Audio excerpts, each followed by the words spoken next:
জনগণের মতামত নিয়েই সংস্কার করতে হবে বলে জানিয়েছেন বিএনপির স্থায়ী কমিটির সদস্য আমির খসরু মাহমুদ চৌধুরী।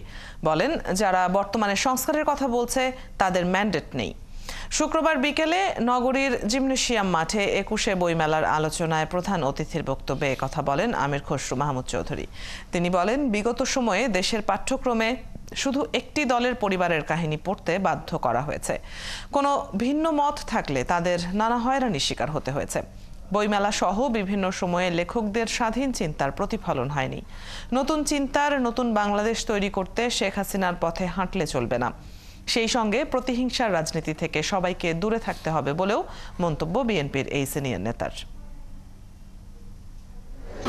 জাতীয় সরকার গঠন করে আমরা যারা সম্মিলিতভাবে ৩১ দফা প্রণয়ন করেছি, আমরা সবাই মিলে সেটা বাস্তবায়ন করব।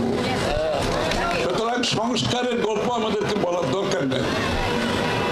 সংস্কারের গল্প যারা নতুন নতুন সংস্কার শিখেছে সেটা তাদের মধ্যে, আপনাদের মধ্যে